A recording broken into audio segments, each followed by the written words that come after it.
રામ મિત્રો, એક નવા વિડીયોમાં તમારું સ્વાગત છે। આજે આપણે જવાનું છે સ્વયંભૂ પ્રગટ થયેલું કોટેશ્વર મહાદેવનું મંદિર જે ઝોલાપુર ગામમાં આવેલું છે। ત્યાં જઈએ આપણે ત્યાં મહાદેવના દર્શન કરીએ અને તમને પણ વિડીયોના માધ્યમથી તમને દર્શન કરાવીએ। તો વિડીયોમાં ઠેર સુધી બન્યા રહેજો અને કોમેન્ટમાં જય મહાદેવ લખવાનું ભૂલતા નહીં।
મિત્રો, તો આજે આપણે આવ્યા છીએ સ્વયંભૂ પ્રગટ થયેલી મહાદેવની મૂર્તિ કોટેશ્વર મહાદેવી। તો ચાલો આપણે દર્શન પહેલા કરી લઈએ અને પછી એની ઇતિહાસ વિશે થોડું ઘણું આપણે બાપુ પાસે જાણીશું। ચાલો પહેલા ઇતિહાસ વિશે પહેલા દર્શન કરી લઈએ।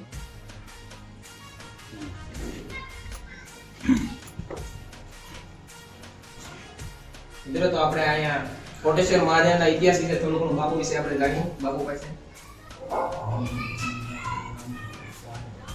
સ્વયંભૂ કોટેશ્વર મહાદેવ ઝોલાપુર ગામ, રાજુલા તાલુકાનું ઝોલાપુર ગામ સ્વયંભૂ કોટેશ્વર મહાદેવ ત્યાં બિરાજમાન છે।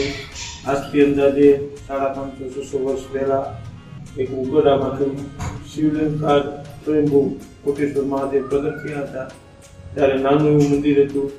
સમય જતાં એ મંદિરને મોટું મંદિર બનાવતી વખતે જે શિવલિંગ અત્યારે નીચેના ભાગમાં છે એને ઉપર લેવા માટે ગામ લોકોએ અને સ્થાનિકોએ ખોદકામ કર્યું, પરંતુ 17,000 ફૂટ શિવલિંગ ખોદવા છતાં આ શિવલિંગનું મૂળ નહોતું આવ્યું। અંતરે આવી રીતના 3 થાળા પણ જોઈન્ટ શિવલિંગ સાથે અંદર જોવા મળેલા।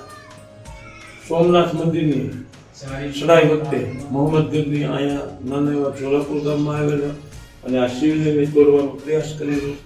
શિવલિંગ પર્વતના વાટમાંથી શિવલિંગ તોડવાનો પ્રયાસ કરેલો, પરંતુ શિવલિંગમાંથી આપોઆપ લોહી અને ભમરા ઉત્પન્ન થતા તેની સેનાને ડંખ દેવા મળ્યા, તે ભાગી છૂટ્યા હતા।